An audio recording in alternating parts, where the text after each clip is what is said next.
जय Hind. Welcome to the target board exam batch for class 10th students of defence academy. आज से हम शुरू करने जा रहे हैं क्लास 10th स्टूडेंट्स के लिए टारगेट बैच बोर्ड एग्जाम के लिए। जो बच्चे इस बार अपीयर होने जा रहे हैं बोर्ड एग्जाम्स में, उनके लिए इंग्लिश का कंप्लीट पैकेज, यानी कि ये 4 महीने का पैकेज होगा। बोर्ड एग्जाम से पहले पहले ये सारे सिलेबस खत्म हो जाएंगे with all the questions that has been asked in the board examinations. यानी कि जितने भी एग्जाम्स में क्वेश्चन प्रीवियस पूछे गए हैं, उन सारे क्वेश्चंस पे फोकस करते हुए ये टारगेट बैच को हम लोग कंप्लीट करने वाले हैं। इसमें जो सबसे पहला जो टॉपिक है, जो कि मुझे काफी अच्छा लगता है, सब्जेक्ट वर्ब एग्रीमेंट। ग्रामर का एक बेहतरीन टॉपिक है और इस सारे लगभग कॉम्पिटेटिव एग्जाम्स में आगे फर्दर आपको एंट्रेंस एग्जाम भी देना हुआ, तो इससे बहुत सारे क्वेश्चन पूछे जाते हैं। इसलिए पूछे क्वेश्चन जाते हैं इससे कि बड़ा लॉजिकल सा एक टॉपिक है, जिसमें आपको सब्जेक्ट पहचानना होता है, सब्जेक्ट सिंगुलर है या प्लूरल है, और उसके हिसाब से आपको वर्ब को रखना होता है। क्योंकि कोई भी सेंटेंस जो आप फ्रेम करते हैं वो सब्जेक्ट और वर्ब पे ही बेस्ड होता है। यानी कि सब्जेक्ट और वर्ब के बीच एग्रीमेंट आप करा ले गए तो आपका सेंटेंस सही हो जाता है। यहां पे सब्जेक्ट को फाइंड आउट करना मुश्किल हो जाता है बच्चों के लिए। रीजन इसके पीछे ये कि बहुत सारे रूल्स हैं, रूल्स के चक्कर में पढ़ के वो सारा का सारा इतना सारा रूल्स होता है कि वो रटने के चक्कर में वो पूरा का पूरा वो खराब कर जाता है अपने कॉन्सेप्ट को। यहां पे रटने की चीज नहीं है, आपको चीजों को समझना है। आपको ये समझना है कि हमारा मेन सब्जेक्ट इस सेंटेंस में है कौन सा। अच्छा, ये मैं क्यों कह रहा हूं? क्योंकि सब्जेक्ट तो कोई एक ही वर्ड होगा ना, और वो वर्ड को आइडेंटिफाई करना मुश्किल हो जाता है जब वो फ्रेजेस क्लॉजेस में यूज होते हैं। तब एक सिंगल नाउन या प्रोनाउन यूज हुआ तो आसान है आपको पहचानना कि हमारा नाउन ये सिंगुलर है, या हमारा प्रोनाउन सिंगुलर है या प्लूरल है, उसके अकॉर्डिंग वर्ब यूज कर ले जाते हैं। लेकिन जब उसी नाउन को जब हम फ्रेजेस के साथ यूज कर देते हैं तो मुश्किल हो जाता है आपको पहचानना कि हम एग्जैक्टली हम बात किसके बारे में कर रहे हैं। तो अगर ये हमें पता चल जाए तो हमारे इनके साथ वर्ब यूज करना या वर्ब के साथ एग्रीमेंट बैठाना आसान हो जाएगा। ठीक है, तो आज हम इसी पे डिस्कस करने वाले हैं। एक लंबा सा वीडियो होने वाला है, लेकिन पेशेंस रखिएगा, इस चीजों को हम कवर करेंगे। ठीक है, बड़े लॉजिकली।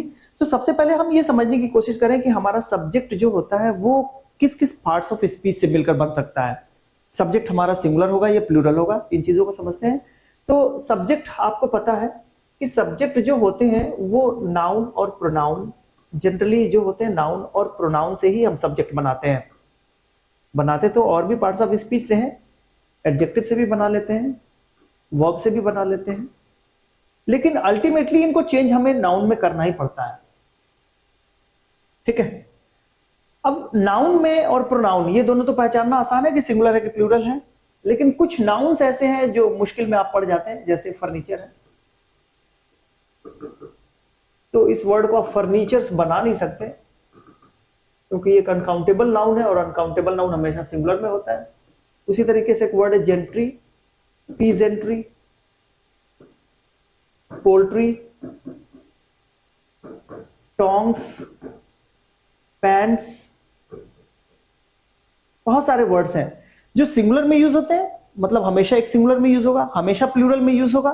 तो यहां पे इन्हीं सारे वर्ड्स को हम डिस्कस करने वाले हैं कि कैसे आप पहचानोगे कि कौन सा वर्ड, कौन सा नाउन सिंगुलर है, कौन सा नाउन प्लूरल है। हमेशा दिखने में कभी लगेगा कि वो सिंगुलर है, लेकिन यूज होता है प्लूरल में।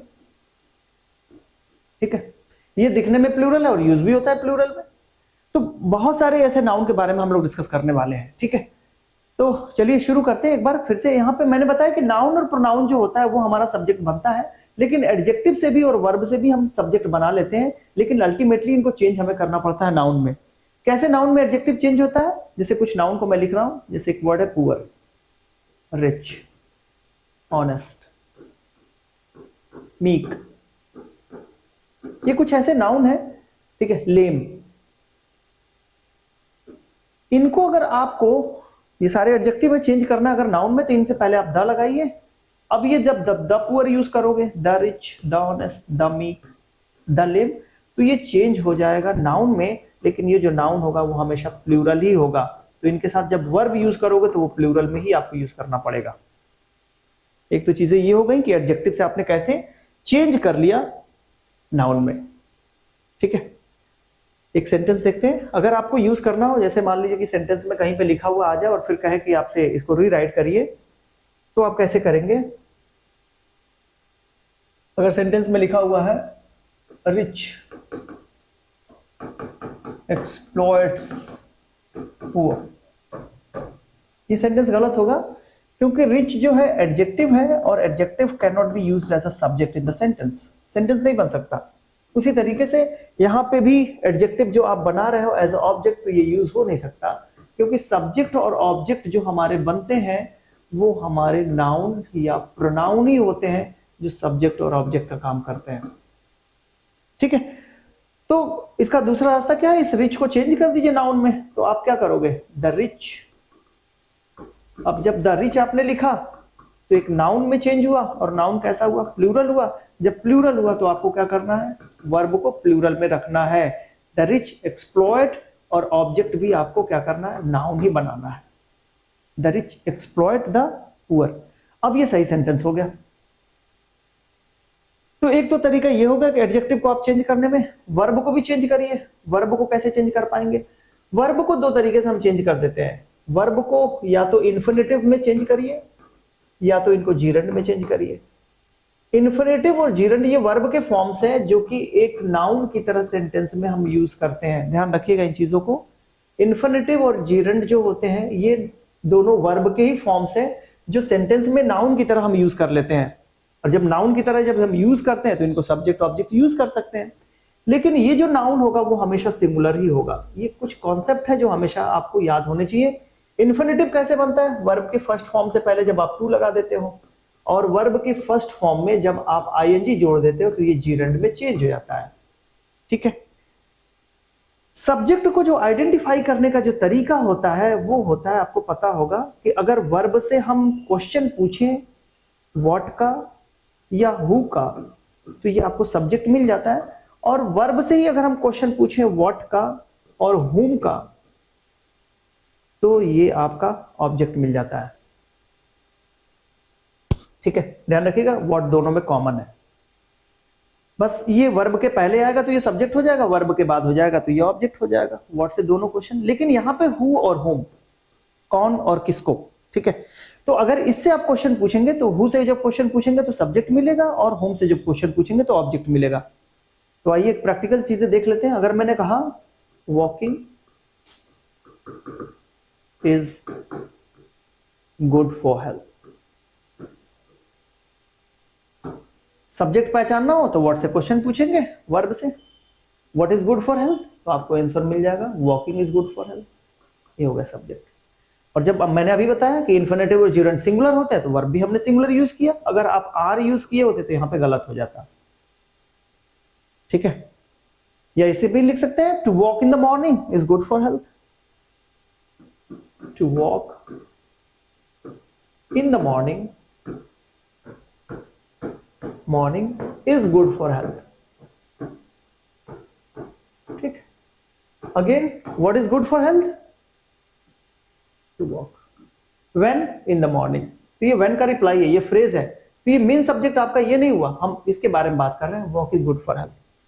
ठीक है, अगर यहां से आप टू को हटा दें, अगर यहां से आप क्या करें, इस टू को हटा दें, सिर्फ आप वर्ब को लिखें, ये सेंटेंस गलत होने वाला है, क्योंकि वर्ब भी हम सब्जेक्ट की तरह यूज नहीं कर सकते। ठीक है, यहां से वॉकिंग की जगह सिर्फ आप वॉक लिख दिए होते, walk is good for health, ये भी गलत हो जाता, क्योंकि वॉक एक वर्ब है और वर्ब आप एक सब्जेक्ट की तरह यूज नहीं कर सकते। तो अल्टीमेटली हमने यहां पे सीखा क्या, कि अगर हमें सब्जेक्ट बनाना है तो हमें दो पार्ट्स ऑफ स्पीच को यूज करना पड़ेगा, एक नाउन को और दूसरा हम प्रोनाउन को। अगर हम एडजेक्टिव को यूज कर रहे हैं तो हमें एडजेक्टिव को नाउन में चेंज करना पड़ेगा। अगर हम वर्ब को यूज कर रहे हैं एज ए सब्जेक्ट तो हमें उस वर्ब को भी नाउन में चेंज करना पड़ेगा। कैसे चेंज किया, वर्ब को इन्फिनेटिव या जीरंड में हमने चेंज किया, और एडजेक्टिव से पहले हमने क्या लगा दिया, द लगा दिया, और वो प्लूरल में चेंज हो गया। तो ये छोटे छोटे कॉन्सेप्ट है जो क्लियर होंगे, अगर ये क्लियर है तो आगे की सारी चीजें आसान है। ठीक है, आइए देखते हैं। तो आई होप ये चीजें क्लियर हो गई होंगी। अब यहाँ पे जो सबसे पहला रूल यहाँ पे सब्जेक्ट वर्ब एग्रीमेंट का क्या है, कि हमारा वर्ब जो होना चाहिए वो सब्जेक्ट के साथ एग्री करना चाहिए। कैसे एग्री करें, कि हमेशा सब्जेक्ट जो हो वो वर्ब के इक्विवेलेंट हो। ध्यान रखिएगा यहां पे वर्ब जो होता है वो हमेशा प्लूरल ही फॉर्म में होता है, तो यहां पे वर्ब को एडजस्ट करना पड़ता है। सब्जेक्ट जो हमारा होता है वो सिंगुलर भी होता है और प्लूरल भी होता है। तो यहाँ पे इसके साथ दिक्कत नहीं है। यहाँ पे दिक्कत ये है कि हमें ये पहचानना है कि सब्जेक्ट हमारा सिंगुलर है कि प्लूरल। वर्ब तो ऑलरेडी जितने भी एक्शन वर्ड है, जैसे मैं टीच कर रहा हूं ये भी प्लूरल है, ठीक है, मैं राइट कर रहा हूं ये भी प्लूरल है, मैं खड़ा हुआ हूं यहाँ पे ये भी प्लूरल है, ठीक है, मैं बोल रहा हूं ये भी प्लूरल है। तो जितने भी एक्शन वर्ड होते हैं वो हमेशा बाय डिफॉल्ट ये प्लूरल में ही होते हैं। तो हमें समझना किसको है, सब्जेक्ट को समझना है। हमें ये देखना है कि सेंटेंस में सब्जेक्ट कौन है और वो सब्जेक्ट का नेचर कैसा है, सिंगुलर है या प्लूरल है, अकॉर्डिंगली हम चेंज कर लेंगे। तो सबसे फर्स्ट यही चीज है, यहाँ पे verb must agree with their subject in number and person. Number का यहाँ पे यही मतलब है सिंगुलर होना या प्लूरल होना। पर्सन का यहाँ पे मतलब है यहाँ पे फर्स्ट पर्सन, सेकेंड पर्सन और थर्ड पर्सन। तो यहाँ पे जो सब्जेक्ट अगर हम प्रोनाउन को यूज कर रहे हैं तो हमें ये जानना पड़ेगा कि प्रोनाउन जो है हमारा यहाँ पे फर्स्ट पर्सन है, फर्स्ट पर्सन प्रोनाउन आप जानते हो आई और वी। सेकेंड पर्सन है, सेकेंड पर्सन हम यू यूज करते हैं। थर्ड पर्सन हमारा प्रोनाउन है ही, शी, इट और आप दे यूज करते हो।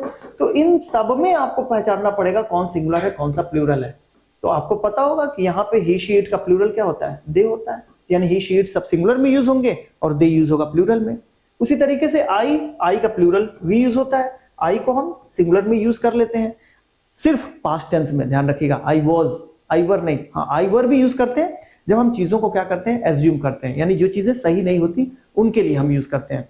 जैसे if I were a teacher, इसका मतलब टीचर नहीं है, हम एक सपोज कर रहे हैं अगर मैं टीचर होता तो वहां पे आई के साथ हम वर यूज कर लेंगे, अदरवाइज हम आई के साथ वॉज ही यूज करते हैं। तो बस इसी चीज को ध्यान रखिएगा, अदरवाइज आई को हम हर जगह प्लूरल में ही यूज कर लेते हैं। यू सिंगुलर और प्लूरल दोनों में यूज होता है, सिंगुलर किसी एक पर्सन के लिए भी यू यूज कर सकते हैं और बहुत सारे अगर लोग हैं उनके लिए भी हम यू यूज कर सकते हैं। तो इन सारी चीजों पे अगर अच्छी पकड़ है आपकी नंबर और पर्सन पे तो सब्जेक्ट को आइडेंटिफाई करना आसान है और उनके अकॉर्डिंग वर्ब भी हम यूज कर ले जाएंगे। ठीक है, कुछ एग्जांपल्स के थ्रू आपने जानने की कोशिश करी। आइए आगे नेक्स्ट स्लाइड पे चलते हैं। अब यहां से हमारा शुरू होता है कॉन्सेप्ट। कॉन्सेप्ट यह है कि बुक में आपके लिखा हुआ मिलेगा वन ऑफ के साथ जब भी कोई वर्ड आएगा यानी नाउन आएगा तो हमेशा प्लूरल में होगा, और जब प्लूरल में होगा तो इनके साथ हम जो वर्ब यूज करेंगे वो सिंगुलर भी यूज करेंगे। अब यहीं पे लड़का कंफ्यूज हो जाता है कि भाई हम यहाँ पे प्लूरल नाउन यूज कर रहे हैं तो प्लूरल नाउन तो प्लूरल सब्जेक्ट हो गया, और प्लूरल सब्जेक्ट हो गया तो वर्ब हमारा सिंगुलर होना चाहिए। लेकिन अब यहाँ पे सेंटेंस को समझना है। जैसे अगर मैंने लिखा बॉयज आर प्लेइंग क्रिकेट, ठीक है, लेकिन अगर इसी को मैं ऐसे लिखूं, one of the boys are playing cricket. अब यहां समझ के बताओ कि कितने सारे लड़के खेल रहे हैं कि कोई एक लड़का खेल रहा है। तो आपका आंसर आएगा कोई एक लड़के की हम बात कर रहे हैं, ठीक है। तो जब भी हम वन ऑफ का यूज करते हैं, इस फ्रेज का जब हम यूज करते हैं तो इसका मतलब हम सिलेक्शन को दिखा रहे हैं, और सिलेक्शन को दिखा रहे हैं तो हमेशा ज्यादा में से एक का सिलेक्शन होगा, ज्यादा में से एक का सिलेक्शन होगा। तो इस ज्यादा को तो दिखाना पड़ेगा ना, यानी कि प्लूरल नाउन को तो दिखाना पड़ेगा, तब भी तो उसमें से एक को सेलेक्ट करेंगे। और जब हम एक को सेलेक्ट कर रहे हैं यानी कि हम इसमें से पूरे बॉयज की बात नहीं कर रहे हैं, वन ऑफ द बॉयज की बात कर रहे हैं, यानी कि वन बॉय की बात कर रहे हैं, तो यहाँ पे वर्ब कैसा होगा, सिंगुलर होगा। इसीलिए यहाँ पे ये लिखा हुआ है कि वन ऑफ के बाद से जब प्लूरल नाउन आएगा उनके साथ भी हम वर्ब सिंगुलर यूज करेंगे। क्यों? क्योंकि हम उनमें से एक का सिलेक्शन कर रहे हैं, सिर्फ एक पर्सन की हम बात कर रहे हैं, इसी वजह से। ठीक है, तो हुई बात ये काम की। चीजों को रटना नहीं है, चीजों को समझना है। हमें यह समझना है कि हमारा मेन सब्जेक्ट क्या है, सब्जेक्ट हमारा सिंगुलर है या प्लूरल है ना। आगे आते हैं। When the subject and verb are separated by clause or a long phrase, तब क्या करेंगे? अगर हमारा सब्जेक्ट है और हमारा प्रेडिकेट है, प्रेडिकेट में वर्ब ले लेते हैं, ठीक है। तो अगर सब्जेक्ट और प्रेडिकेट के बीच में फ्रेज या क्लॉज आ जाए, इनको सेपरेट कर दे, तो ये फ्रेज और क्लॉज इन दोनों के एग्रीमेंट पे कोई इंपैक्ट नहीं डालेगा। इससे इसका कोई लेना देना नहीं रहेगा। अब इसी चीज को लाइए इसमें प्रैक्टिकली हम देखते हैं। लिखा हुआ all the songs which he recorded on the tape is are enjoyable. अब देखिए सब्जेक्ट यहां पे यहां है और इसका प्रेडिकेट वाला सेक्शन यहां पे है और इन दोनों को सेपरेट कर दिया इस क्लॉज ने। क्लॉज आपको पता होगा कि यहां पे इसमें भी एक सब्जेक्ट है और यहां पे रिकॉर्डेड एक वर्ब है, यानी कि इसका एक प्रेडिकेट है। और ये जो क्लॉज है इस सॉन्ग जो नाउन है इसको मॉडिफाई कर रहा है। आपको ये भी पता होगा कि नाउन को मॉडिफाई करने वाला वर्ड जो होता है वो एडजेक्टिव होता है। अगर एक वर्ड है लेकिन एक ग्रुप ऑफ वर्ड में है, ग्रुप ऑफ वर्ड है किसी नाउन को मॉडिफाई कर रहा है तो वो एडजेक्टिव फ्रेज होगा या तो क्लॉज होगा। यहां पे पहले ही आपको पता है कि इसमें सब्जेक्ट वर्ब है तो क्लॉज है, यानी कि ये एडजेक्टिव क्लॉज है। अभी मैंने क्या बताया, सब्जेक्ट वर्ब के बीच में अगर कोई फ्रेज या क्लॉज आ जाता है किसी नाउन को मॉडिफाई करने के लिए तो सब्जेक्ट वर्ब एग्रीमेंट में कोई दिक्कत नहीं आती, यानी कि जैसा यहां पे सब्जेक्ट होगा वैसा ही यहां पे वर्ब होगा। तो हम बात किसकी कर रहे हैं, ऑल द सॉन्ग्स या सिर्फ एक सॉन्ग की बात कर रहे हैं, ऑल द सॉन्ग्स। तो ऑल द सॉन्ग्स है तो यहां पे आर होगा, इज नहीं होगा। ठीक है, अगर मैं तेज बोल रहा हूं तो वीडियो को एक बार दोबारा रिपीट करके देख लीजिएगा। सेकंड क्वेश्चन आते हैं, the boy who slapped me yesterday was were my neighbour. हम बात किसकी कर रहे हैं, यहां पे देखो प्रेडिकेट वाला पार्ट यहां पे वर्ब से शुरू हो जाता है, वर्ब यहां पे है, सब्जेक्ट यहां पे ये है the boy. The boy was were my neighbour, the boy was my neighbour, but obvious सी बात है यहां पे ये क्या काम कर रहा है, who slapped me yesterday. Who slapped me yesterday इसी नाउन को स्पेसिफाई कर रहा है यहां पे। The boy who slapped me yesterday was my neighbour, हम उस लड़के की बात कर रहे हैं और वो कौन सा लड़का है जो मुझे थप्पड़ मारा कल, ठीक है, वो मेरा नेबर था। यहां पे ये क्लॉज है जो सब्जेक्ट वर्ब एग्रीमेंट में कोई दखल अंदाजी नहीं कर रहा है, कोई इंटरप्शन नहीं है उसका। ठीक है, बस आपको यह समझ में आना चाहिए कि यहां पे सब्जेक्ट कौन सा है और उस सब्जेक्ट का प्रेडिकेट वाला पार्ट कौन सा है और इसमें फ्रेज और क्लॉज कौन से हैं, उनका काम क्या है। यानी ओवरऑल हमारा जोर जो है वो अंडरस्टैंडिंग पे है, ध्यान रखिएगा। और यही बोर्ड एग्जाम में आपको चेक किया जा रहा है कि आपकी अंडरस्टैंडिंग कितनी अच्छी है सब्जेक्ट और प्रेडिकेट को लेकर। ठीक है, next, when the subject is made up of two or more nouns joined by and। ये तो हम बचपन से पढ़ते चले आ रहे हैं कि अगर हमारा कोई दो नाउन है और अगर वो एंड के साथ जुड़ा हुआ है तो हमारा वर्ब जो होता है वो प्लूरल में होता है। ठीक है, जैसे अगर मैंने कहा राम प्लेज हॉकी, ठीक है, लेकिन अगर मैंने यहीं पे लिख दिया राम एंड कमल, तो अब हमें यहां पे क्या करना पड़ेगा, प्ले हॉकी करना पड़ेगा। ठीक है, क्योंकि यहां पे सब्जेक्ट अब प्लूरल हो गया एंड से जुड़ के। ठीक, और जब सब्जेक्ट प्लूरल हो गया तो वर्ब हमारा प्लूरल में होगा। लेकिन इन दोनों सेंटेंस को देखिए और इस सेंटेंस को देखिए, समझने की कोशिश करिए। पहले अपने से जब दिमाग पे जोर डालेंगे तब चीजें और आसान होने लगेंगी। पूरी तरीके से डिपेंडेंट होकर पढ़ाई करेंगे तब तो मुश्किल हो जाएगा। अपने दिमाग को भी यूज करना है। यहां पर देखो लिखा हुआ है शुगर एंड केरोसिन, यानी ये दो ऑप्शन दिए हुए हैं, is oblique are supplied by the government. हम यहां पे केरोसिन और शुगर अलग अलग दो यूनिट की बात कर रहे हैं। ये दोनों अलग अलग यूनिट ये सप्लाई होते हैं गवर्नमेंट के द्वारा। ठीक, तो यहाँ पे दो अलग अलग यूनिट है, एंड के साथ आपने जोड़ दिया, हो गया सब्जेक्ट प्लूरल, आर यूज करिए, कोई दिक्कत नहीं है। लेकिन क्या इन दोनों सब्जेक्ट में भी यही सेंस आ रहा है क्या, bread and butter is are my usual breakfast, ये ब्रेड एंड बटर मिलके हमारा ब्रेकफास्ट बना रहे हैं। ये दोनों अलग अलग यूनिट है, ब्रेड एंड बटर मिलके। राजमा एंड चावल इज माई फेवरेट डिश, तो राजमा या चावल मिलके एक फेवरेट डिश तैयार कर रहे हैं ना, कि राजमा अलग और चावल अलग नहीं। तो यहां पे जब भी एंड के साथ अगर दो यूनिट जुड़ रहे हैं, दो नाउन जुड़ रहे हैं, लेकिन वो किसी एक सिंगल यूनिट को रिफर कर रहा है, तो हमेशा वर्ब सिंगुलर रखिए, प्लूरल मत रखिए। यानी ओवरऑल ये सेंटेंस अंडरस्टैंडिंग पे बेस्ड है कि आपका कॉमन सेंस क्या कर रहा है, दोनों अलग अलग यूनिट या एक सिंगल यूनिट को रिफर कर रहा है। इस सेंटेंस में देखिए, horse and carriage is are my favourite means of transport. ये फेवरेट मीन्स ऑफ ट्रांसपोर्ट जो बना रहे हैं, क्या हॉर्स और कैरेज दो अलग अलग हैं? नहीं भाई, हॉर्स ही तो कैरेज को खींचता है ना, तो ये दोनों एक यूनिट है और ये एक मीन्स ऑफ ट्रांसपोर्ट है, मेरा एक फेवरेट मीन्स ऑफ ट्रांसपोर्ट है। तो दोनों मिलके एक सिंगल यूनिट को रिफर कर रहा है, और जब सिंगल यूनिट को रिफर कर रहा है तो यहां पे वर्ब सिंगुलर आएगा। तो आपने यहां पे सीखा क्या कि जरूरी नहीं कि दो नाउन अगर एंड के साथ जुड़ जाए तो हमेशा वो प्लूरल होगा। वहां पे आपका सेंस ऑफ ह्यूमर क्या कहता है, सेंस आपका क्या कर रहा है, क्या वो दोनों अलग अलग यूनिट है जो मिलके एक हो जा रहे हैं, या दोनों सेपरेट यूनिट है। तो दोनों अगर सेपरेट यूनिट है तो वर्ब को प्लूरल रखिए, दोनों मिलके एक यूनिट को, सिंगल यूनिट को रिफर कर रहा है तो उसके लिए वर्ब को हमेशा सिंगुलर रखिए। ठीक है, नेक्स्ट। अब यहां पे देखिए, अगर दो सब्जेक्ट इन सारे वर्ड्स के साथ जुड़ते हैं तो क्या होगा। When the two subjects are joined by as well as, with, in addition to and not, ये भी एग्जाम में बहुत पूछे जाते हैं। तो ओवरऑल आपकी अंडरस्टैंडिंग यहां पे चेक होगी कि यहां पे किसको मेन सब्जेक्ट मान रहे हैं। Mr Singh as well as his sons is are hard working, दोनों हार्ड वर्किंग तो हैं, लेकिन मेन इसमें कौन है, किसके साथ हम जिसको ऐड कर रहे हैं। यहां पे एज वेल एज का मतलब क्या होता है, इंक्लूडिंग, यानी इंक्लूड हो रहा है किसके साथ, मिस्टर सिंह के साथ। तो यहां पे मिस्टर सिंह मेन सब्जेक्ट हो गए, और मिस्टर सिंह मेन सब्जेक्ट हो गए तो सिंगुलर सब्जेक्ट है, सिंगुलर वर्ब यूज करिए। Mr Singh including his sons, ठीक है, उनके साथ ही साथ उनके सन्स भी ये हार्ड वर्किंग है, लेकिन यहां पे क्या है, मिस्टर सिंह क्या हो गया, मेन सब्जेक्ट हो गया। दोनों की हम एक साथ बातें नहीं कर रहे हैं।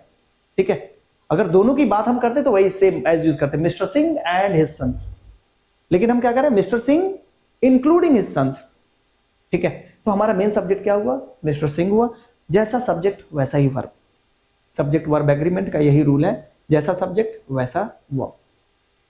My friends as well as, in addition to, as well as. अब देखो, my friends as well as I जुड़कर किसके साथ रहा है, माय फ्रेंड्स के साथ। अगर यहां पे देखोगे ना तो इस रूल्स में लिखा हुआ है इन सारे वर्ड्स के साथ अगर दो सब्जेक्ट जोड़े तो पहले वाले को मेन सब्जेक्ट मान लो।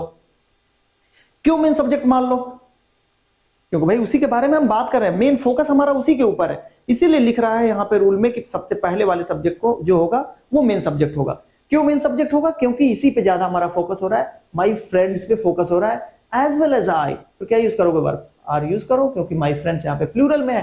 अगर आई यूज होता तो इसके अकॉर्डिंग हम एम यूज करते, लेकिन यहाँ पे नहीं, यहाँ पे हम माई फ्रेंड्स मेन सब्जेक्ट है, प्लूरल है, आर यूज करिए। My friends as well as I are going to Mussoorie.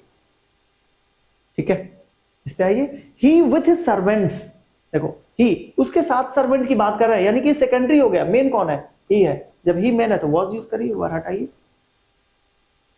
इस सेंटेंस में देखिए, ही एंड नॉट यू, ये तो सारा कॉन्सेप्ट आपको क्लियर कर देगा। He and not you have been find, who has been find, he और you, he has been find, has use करिए, हैव हटाइए, ही नॉट यू। ठीक है, तो ये चीजें ध्यान रखिएगा जब भी इस तरीके के सेंटेंसेस आ जाए। कोई ऐसा भी सेंटेंस आ जाए जो आपको क्लियर नहीं हो रहा है, आपने रूल्स वो पढ़े नहीं, ऐसा सेंटेंस आ गया, तो उसमें आपके क्या, आपकी अंडरस्टैंडिंग मायने रखेगी, आपकी प्रैक्टिस मायने रखेगी, कितना आपने क्वेश्चंस पे प्रैक्टिस किया है। ठीक है, इसमें आपका आइडेंटिफिकेशन मायने रखेगा कि आपने सही तरीके से सब्जेक्ट को आइडेंटिफाई किया कि नहीं किया। ठीक है, आते हैं नेक्स्ट स्लाइड पे। ये हमारे distributive pronoun, each, every, either, neither and many are. ठीक है, इनके साथ आप हमेशा वर्ब जो यूज करेंगे वो सिंगुलर यूज करेंगे। क्यों यूज करेंगे, आइए इस पे डिस्कस करें। ईच जब हम यूज करते हैं तो हम टू पर्सन या मोर देन टू पर्सन के लिए यूज करते हैं, या थिंग्स के लिए यूज करते हैं। लेकिन ये दोनों पर्सन या दोनों थिंग्स या दो से अधिक पर्सन, दो से अधिक थिंग्स, ये सबकी एक साथ हम डिस्कस नहीं करते, हम one at a time use करते हैं। वन पर्सन और one thing at a time each use किया जाता है इनके लिए। और जब वन एट अ टाइम हम यूज कर रहे हैं तो जाहिर सी बात है वर्ब कैसा होगा, सिंगुलर होगा। एवरी कब यूज करते हैं, एवरी जब हम यूज करते हैं तो हमेशा मोर देन टू पर्सन या थिंग्स के लिए यूज किया जाता है, लेकिन one person one thing at a time की बात करते हैं हम, तो इनके साथ भी वर्ब सिंगुलर हो गया। एक एग्जांपल से देखते हैं। अगर हमने बात किया ईच, तो हमने यहां पे नहीं लिखा बॉयज, गलत हो जाएगा। Each boy has a pen, every student is good at English। ध्यान रखिएगा इन चीजों को, एवरी स्टूडेंट्स कर देंगे, और स्टूडेंट्स जब लिखेंगे तो यहां पे जाहिर सी बात है आप आर करेंगे, जो कि गलत हो जाएगा, क्योंकि ये जितने भी वर्ड्स हैं वन पर्सन और one thing at a time की बात होती है, एक समय पर एक ही पर्सन या एक ही थिंग्स की बात करता है, इसीलिए हमेशा इनके साथ वर्ब को सिंगुलर में यूज किया करिए। सेम एज ईदर, ईदर में भी टू पर्सन या two things but one at a time, या तो ये या तो ये, नीदर ना तो ये ना तो ये, ठीक है। अगर मैंने बात किया ईदर बॉय इज ऑनेस्ट, यानी कि मतलब दोनों ऑनेस्ट नहीं है, या तो ये दो है, दो बॉयज है, या तो ये ऑनेस्ट है या तो ये ऑनेस्ट है, दोनों ऑनेस्ट नहीं है। अगर दोनों होता तो बोथ हम यूज करते। तो यहां पे हम बात कर रहे हैं ईदर बॉय इज ऑनेस्ट। अगर आपने गलती से कहीं ईदर बॉयज आर ऑनेस्ट लिख दिया तो ये गलत हो जाएगी। तो इस तरह से राइटिंग स्किल में भी आपको ये बहुत मदद करता है, ठीक है। उसी तरीके से नीदर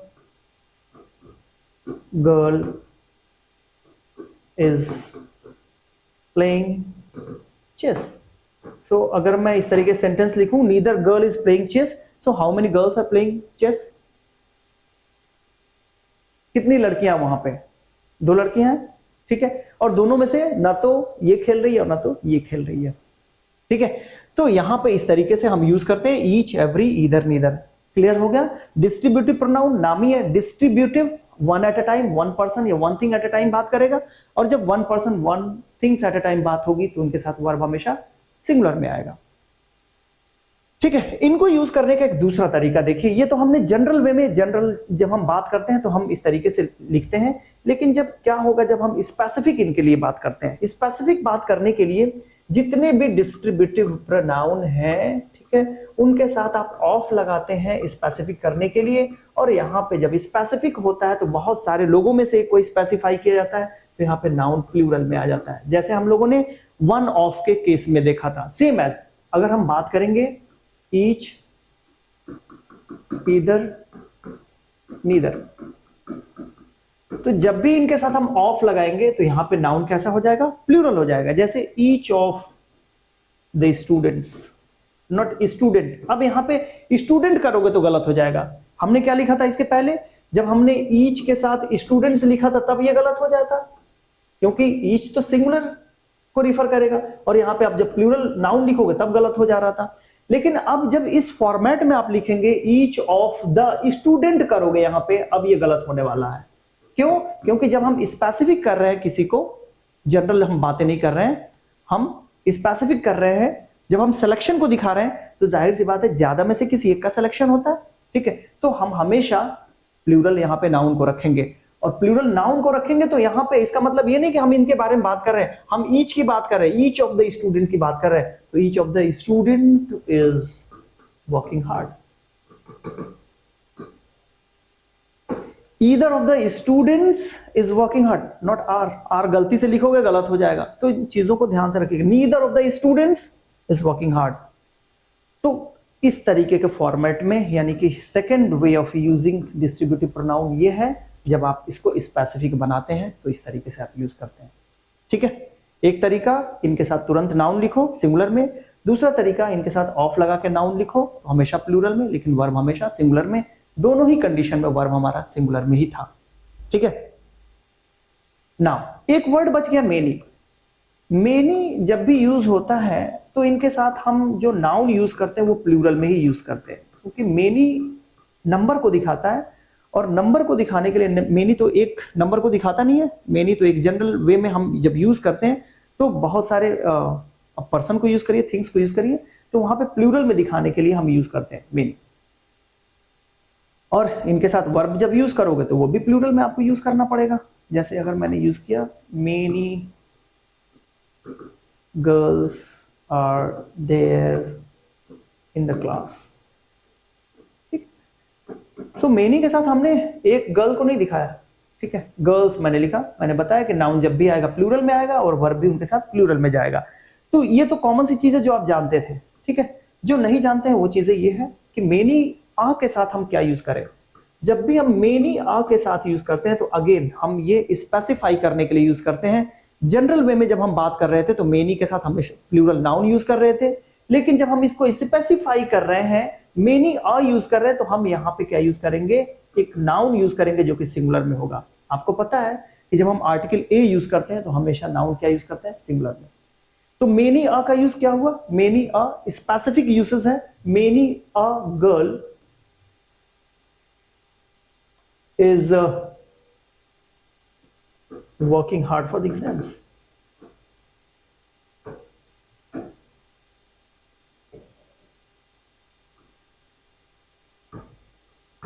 For the exam. चीजों को समझिए, अगर मैं लिखता हूं many girls are working hard for the exam और मैं लिखता हूं many a girl is working hard for the exam, दोनों में अंतर क्या है? हम यहां पे बात कर रहे हैं एक जनरल वे में, many girls are working hard for the exams, but उनमें से हम जब बात करें many a girl means there are many girls but there is one girl that I know. Many a girl, बहुत सारी लड़कियां हैं, लेकिन उनमें से जो मैं लड़की की बात कर रहा हूं, स्पेसिफाई कर रहा हूं, वो लड़की क्या कर रही है, is working hard for the exam. यहां पे दोनों के सेंस में भी चेंज आएगा, दोनों के यूसेस भी अलग अलग तरीके से होंगे। तो ये तो चीजें आप जानते हैं जो कि चीजें नहीं पूछी जाएंगी, ये चीजें नहीं जानते हैं, यही चीजें आप पूछी जाएंगी। मेनी अ के साथ आप नाउन कैसा यूज कर रहे हैं और उसके साथ वर्ब कैसा यूज कर रहे हैं, यही सब्जेक्ट वर्ब एग्रीमेंट, यहां पे ये चीजें चेक की जाती हैं। ठीक है, तो अब आपको लग रहा होगा कि ये टॉपिक क्यों इंपॉर्टेंट है। ये टॉपिक इसीलिए इंपॉर्टेंट है कि मेन आपका सेंटेंस की फ्रेमिंग चेक की जाएगी, यहां पे आपका नॉलेज चेक किया जाएगा कि आपके सब्जेक्ट की पहचान कितनी अच्छी है। ठीक है ना, और जब सब्जेक्ट की पहचान अच्छी है तो जाहिर सी बात है वर्ब आप यूज कर पाएंगे अच्छे से। तो आई होप ये चीजें क्लियर हो रही होंगी मेरे ख्याल से। यहां पर आते हैं, कुछ और भी है। If two or more objects are joined by or, nor, either or, neither nor and not only but also, इनके साथ अगर दो नाउन को जोड़े तो किसको आप मेन सब्जेक्ट मानोगे, पहले वाले को या बाद वाले को? ठीक है, यहां पे जब कभी भी आप इन सारे कंजंक्शन से दो सब्जेक्ट को आप जोड़ते हैं तो हमेशा जो वर्ब के नजदीक, यानी जो आप वर्ब यूज करने वाले उसके नजदीक, या यूं कहें कि बाद वाला जो पेयर ऑफ कंजंक्शन है उनके बाद में आने वाला जो नाउन या प्रोनाउन होगा उनके अकॉर्डिंग आप वर्ब को यूज करोगे। इंग्लिश में बड़ा अच्छा सा कॉन्सेप्ट है, जैसे यहां पे मैं यूज कर रहा हूं इधर ही और यू, मतलब या तो वो है या तो तुम हो, इन्हीं दोनों में से किसी ने गलती करी है। तो अब यहां पे जब कंफ्यूजन का माहौल क्रिएट हो रहा है, कंफ्यूज हो रहे हैं, तो हमेशा बाद वाले को क्या करिए, मेन सब्जेक्ट मान लिया करिए कंफ्यूजन की स्थिति में। ठीक है, सो अगर मैंने यहां पे यूज किया इधर ही और आई, तो यहां पे मेन सब्जेक्ट कौन हो गया, आई हो गया। अब आई के अकॉर्डिंग आप यूज कर दो एम टू ब्लेम, या अगर आपको यूज करना है पास्ट में तो वॉज टू ब्लेम यूज कर दो। क्लियर है? तो इसी तरीके से नीदर यू नॉर ही, देखो एक यहां पे नीदर के साथ जुड़ा हुआ है और यहां पे नॉर के साथ ही जुड़ा हुआ है, तो मेन सब्जेक्ट कौन सा हो जाएगा, ही इज टू ब्लेम, या पास्ट में यूज करना है, यानी सिंगुलर वर्ब ही यूज होना है। जैसा यहां पे सब्जेक्ट होगा वैसे ही वर्ब यूज होना है। जैसे इस सेंटेंस में देख लो, neither the farmer nor his sons, अब नॉर के साथ क्या जुड़ा हुआ है, हिज सन्स, तो ये मेन सब्जेक्ट हो जाएगा। और जब मेन सब्जेक्ट यहाँ पे प्लूरल है तो यहाँ पे कौन वर्ब प्लूरल यूज करना है, एस यहाँ पे जुड़ गया तो ये सिंगुलर हो जाएगा, ये गलत हो जाएगा। Neither the farmer nor his sons plough the fields. ठीक है, not only he but also his parents, देखो नॉट ओनली के साथ ही आया और बट ऑल्सो के साथ हिज पेरेंट्स आया, यानी कि मेन सब्जेक्ट यहाँ पे हिज पेरेंट्स हो गया। जब हिज पेरेंट्स हो गया तो इसके साथ वर्ब हमें प्लूरल में यूज करना है, और यहाँ पे गॉन लिखा हुआ तो यहाँ पे हैव लिख दो, क्योंकि परफेक्ट टेंस यूज करना है। So not only he but also his parents have gone to Nainital. तो ये ओवरऑल कुछ रूल्स हम लोगों ने डिस्कस किए, कॉन्सेप्ट के साथ हम लोगों ने डिस्कस किया कि सब्जेक्ट वर्ब एग्रीमेंट में किन किन चीजों को ध्यान रखना जरूरी है। ठीक है, एंजॉय करिए इसी तरीके के लेसन्स को मेरे साथ, और उम्मीद करता हूं आपको वीडियो पसंद आई होगी। अगर पसंद आई तो जरूर अपने दोस्तों में शेयर करिए, लाइक करना मत भूलिए, सब्सक्राइब करना मत भूलिए। ठीक है, इसके साथ हम मिलते हैं सेकंड पार्ट में सब्जेक्ट वर्ब एग्रीमेंट के। तब तक के लिए टेक केयर, थैंक यू।